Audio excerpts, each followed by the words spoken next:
नमस्कार प्यारे दोस्तों, कैसे हो आप सब। मेरा नाम विशाल है। मैं आपको भूत या घटना पर आधारित कहानी सुनाने जा रहा हूं। आपको कहानी अच्छी लगे तो वीडियो को लाइक और चैनल को सब्सक्राइब करें। चलो कहानी शुरू करते हैं।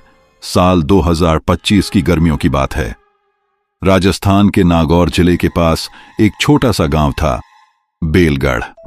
गांव शांति से भरा लगता था, लेकिन उसके बाहर एक जगह थी जिसे लोग छूना भी नहीं चाहते थे, तिलिस्मी कुआं।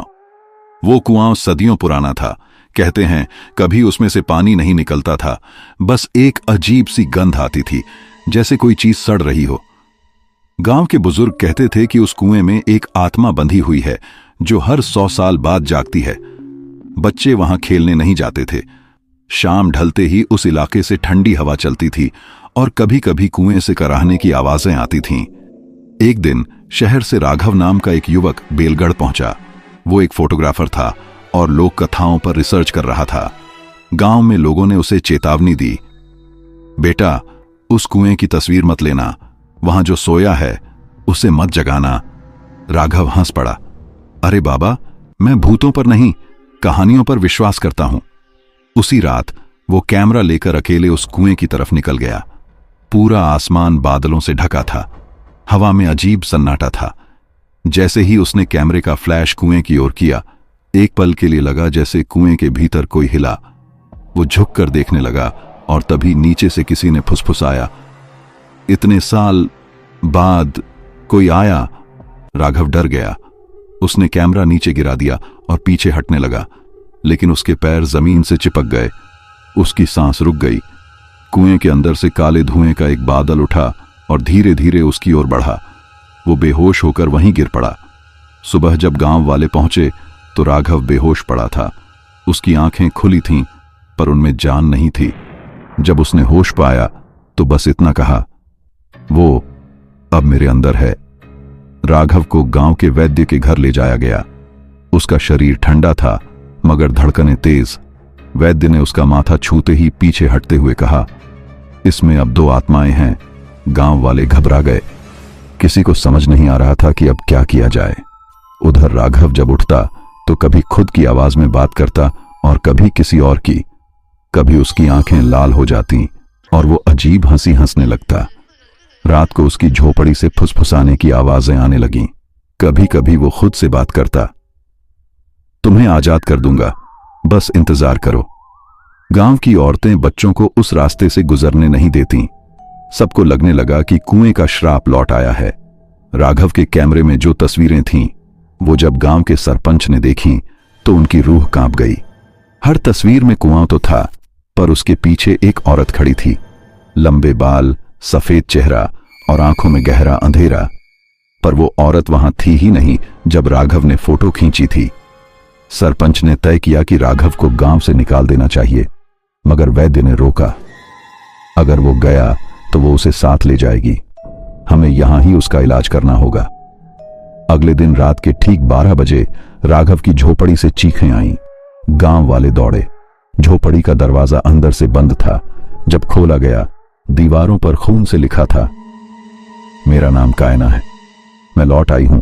राघव की झोपड़ी में कायना नाम देखकर गांव वाले सन्न रह गए। बुजुर्गों में से एक, ढापू काकी, कांपते हुए बोली, कायना, वो औरत जिसने 100 साल पहले अपने पति को इसी कुएं में धकेल दिया था। कहानी ये थी कि कायना एक सुंदर पर रहस्यमयी औरत थी। कहते हैं वो किसी तांत्रिक विद्या में लिप्त थी। गांव के लोग उससे डरते थे। एक दिन उसके पति ने उसके काले कामों का विरोध किया तो कायना ने उसे कुएं में धकेल दिया। गांव वालों ने बदले में कायना को जिंदा उसी कुएं में फेंक दिया। उसके मरने से पहले उसके आखिरी शब्द थे, जिसने भी मेरी आंखों में देखा वो मेरा बन जाएगा। अब वही आत्मा राघव में प्रवेश कर चुकी थी। रात को जब राघव की नींद खुली तो उसे लगा कोई उसकी छाती पर बैठा है। धीरे धीरे सांसें घुटने लगीं। आंखें खोली तो वही कायना उसके ऊपर झुकी हुई थी। उसके बाल राघव के चेहरे पर बिखरे थे और वो फुसफुसा रही थी, तूने मुझे देखा, अब तू मेरा है। राघव का शरीर सुन्न पड़ गया। अगली सुबह उसने खुद को कुएं के पास पाया, मिट्टी में आधा दबा हुआ और उसके चारों ओर काले निशान बने हुए थे। गांव के वैद्य ने जब ये देखा तो डरकर बोला, वो कुएं से बाहर आ रही है और राघव उसका रास्ता है। अब गांव के हर घर में ताले लगने लगे। बच्चे रात में रोते तो माताएं झूठ बोलती, सो जा बेटा, कायना आ जाएगी। लेकिन इस बार वो झूठ नहीं था। रात को गांव की गलियों में पायल की आवाज गूंजती और कोई ना कोई आदमी अगली सुबह गायब हो जाता। अब राघव का चेहरा बदल चुका था। उसकी आंखें हल्की नीली और त्वचा सफेद पड़ गई थी। कभी कभी वो अजीब भाषा में बोलता, वो भाषा जिसे कोई नहीं समझ पाता। वैद्य ने उसकी झोपड़ी में एक ताबीज रख दिया, पर वो सुबह टूट चुका था। उस पर किसी ने नाखूनों से लिखा था, मुझे बांध नहीं सकते। गांव का माहौल डर से भर गया था। लोग खेतों में जाना छोड़ चुके थे। रात को दरवाजों पर खुद से दस्तकें होने लगीं और हर दस्तक के बाद हवा में जली हुई चंदन की गंध फैल जाती। राघव दिन में सामान्य दिखता, पर जैसे ही सूरज ढलता उसकी चाल बदल जाती, धीमी, भारी और अजीब हंसी के साथ। एक रात वैद्य ने साहस किया और राघव के पास गया। कौन है तू, राघव या वो औरत? राघव मुस्कुराया, पर उसकी आवाज स्त्री जैसी थी। मैं वही हूं जिसे तुम सबने कुएं में दफनाया था। फिर वो बोला, हर जन्म में मैं लौटती हूं और इस बार मैं पूरे गांव को साथ ले जाऊंगी। अचानक राघव के हाथ से आग की एक लकीर निकली और वैद्य के चारों ओर घूम गई। वैद्य चिल्लाया, पर कोई सुनने नहीं आया। सुबह उसका शरीर कुएं के किनारे मिला। चेहरा ऐसे मरोड़ा हुआ जैसे मौत से पहले कुछ देखा हो। अब गांव वाले बेलगढ़ छोड़ने लगे। मवेशी मरे पड़े थे। पेड़ों पर काली राख जमी थी। कुएं से अब सिर्फ धुआं नहीं बल्कि कानों में घुसती कराहें आने लगीं। गांव की पंचायत ने तय किया, कुएं को मिट्टी से भर दिया जाए। पर जब मजदूरों ने कुएं में फावड़ा मारा तो खून की छपाक हुई। एक मजदूर के चेहरे पर छींटे पड़े और वो उसी वक्त गिर पड़ा। चेहरा काला, आंखें बाहर निकली हुईं। अब किसी में हिम्मत नहीं थी। राघव या कहें कायना कुएं के पास खड़ा सब देख रहा था। उसकी आंखें आग जैसी जल रही थीं। तुम लोग मुझे मिटाओगे? मैं तुम्हारे अंदर हूं। उस रात पूरा आसमान लाल हो गया। गांव के हर घर में दिए अपने आप जल उठे और गांव के बीचों बीच एक औरत खड़ी थी। वो कायना, सफेद साड़ी में, बाल खुले, होंठों पर हंसी। राघव अब पूरी तरह गायब था। गांव में सिर्फ दो लोग बचे, सरपंच और ढापू काकी। दोनों ने तय किया कि उन्हें पुरानी कायना की आत्मा को फिर कुएं में बांधना होगा। काकी ने अपनी दादी से सीखा, पुराना मंत्र याद किया, तिलिस्मी कुआं उसी आत्मा का घर है, उसे उसी जगह कैद किया जा सकता है। रात को दोनों ने दीपक जलाया और कुएं की ओर बढ़े। हर कदम पर धरती कांप रही थी।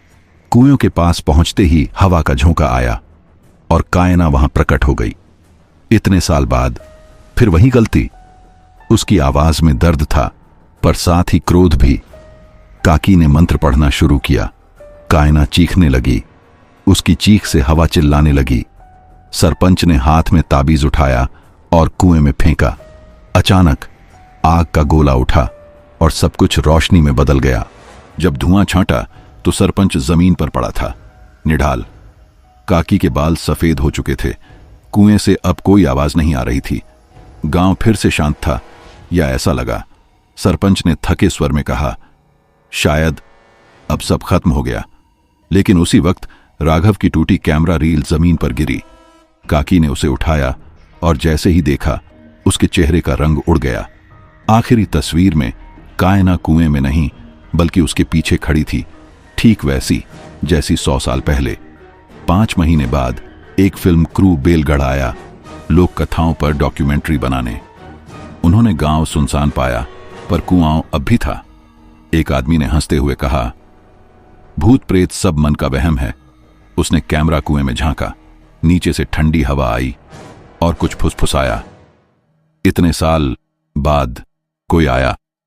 वो पलटने ही वाला था कि पीछे कैमरे में एक परछाई उभरी। लंबे बाल, सफेद चेहरा और नीली आंखें। कुएं से फिर वही काली हवा उठी और स्क्रीन काली हो गई। तिलिस्मी कुआं अब फिर से जाग चुका था।